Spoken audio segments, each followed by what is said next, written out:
Happy Friday, Brian Manning here with your weekly update. Let's get right to it. Monday this week was a relatively quiet news day. Not a lot to talk about there because we got a big CPI report on Tuesday. So everyone was kind of waiting and getting into Tuesday to see what happened. Sure enough, Tuesday we get the CPI report. So CPI stands for Consumer Price Index. For us as consumers, there's two major gauges of inflation. One is CPI, the other is CPE. This comes out once a month. This was for the month of January. So the headline number in January was up 0.5%. On a year-over-year basis, the headline number moved from 6.5% down to 6.4%. But financial markets did not like this because financial markets had an expectation that instead of being at 6.4%, that the number would have moved down to 6.2%.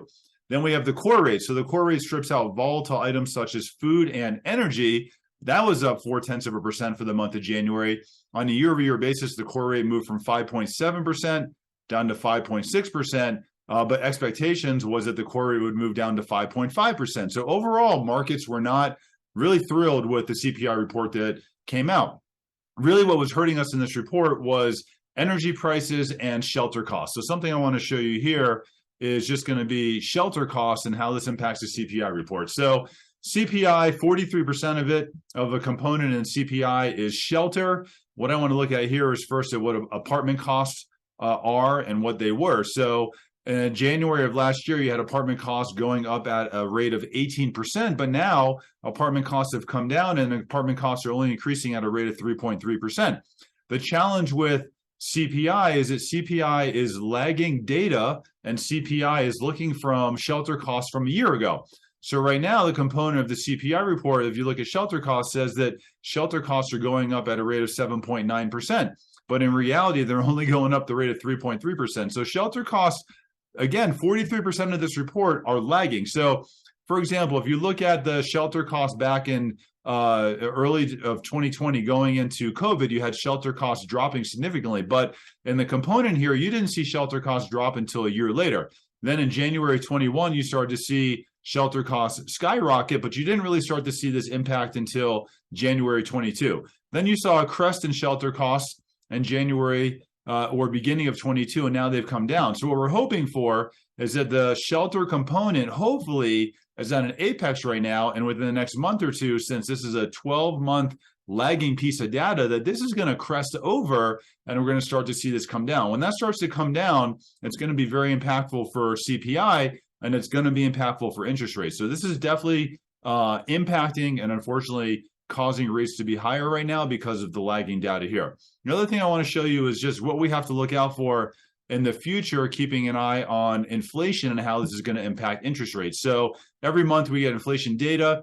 It replaces information from the prior year. So when we just got this inflation report on February 14th, the January inflation data that we got was actually really good. We were replacing a really high number here. So remember, it was up 0.4%. We were replacing a number that was up 0.6%. But the shelter component of this was really low. So we were replacing this low number with a high number. So this negatively impacted the CPI report. I truly think that in February's reading that we get here on March 14th, we're probably going to have a good reading there because we're replacing a high number in the CPI report and we're replacing a high number of shelter costs.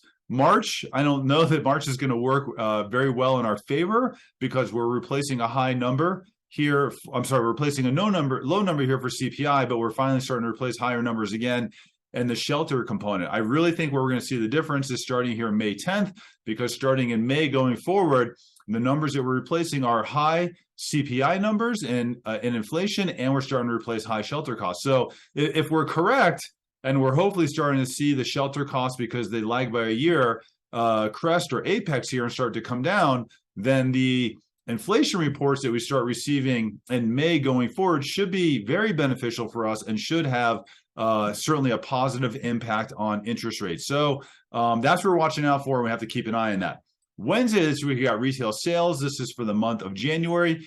Retail sales were up 3%. Expectations was that retail sales would only be up 1.8%. You know, just keep in mind that retail sales for the month of November and December were actually low. So really part of the question is, if retail sales were up that high in January, was it because people were maybe at the mall, they had items to return, and while they're at the mall returning items, are spending more money? Hard to tell. There's really no facts there that we can figure out, but there was slightly higher than expected retail sales. And then also we got Cass Freight Shipping Index. So this was down 3.4% for the month of January. Cash Freight Shipping Index is an index that measures goods being moved around the United States when we as consumers are buying goods and it's getting shipped from point A to point B. This is going to be a reflection of deflationary pressure because you're starting to see less movement of goods, and also the cost of shipping went down as well. Thursday this week, we got some housing info. This is all for new home sales. So for new home sales, new construction, delivery for 2023, we're on track for 1.4 million homes to be delivered. This is actually going to keep inventory very tight because for new household formation, so this is two people coming together to share expenses, 2023 target for new household formations is at 1.9 million. So if you only have 1.4 million new homes coming into the marketplace and you have 1.9 million household formations, this is going to keep housing very tight. It's definitely going to keep us from experiencing any kind of housing crash because you have people that maybe held out towards the end of COVID. Now they're starting to move in together and people are starting to think about buying homes again. We also got builder sentiment.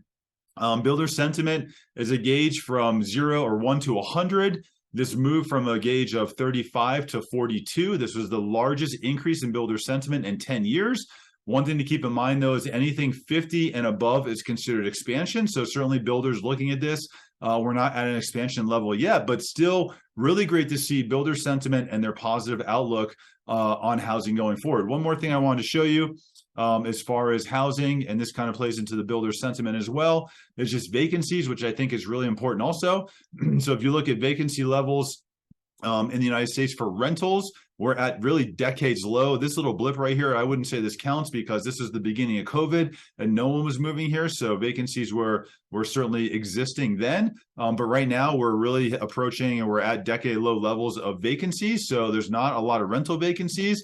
And then this is for homeowners. So this is homeowner vacancies as well. And this is an incredibly low number. So you're not seeing a lot of vacant homes out there. You're not seeing a lot of people that need to drop their home listed prices or home for sale prices because of a vacancy, because vacancy levels here are at an all-time low. Today for Friday, relatively quiet news day, not a lot to talk about today.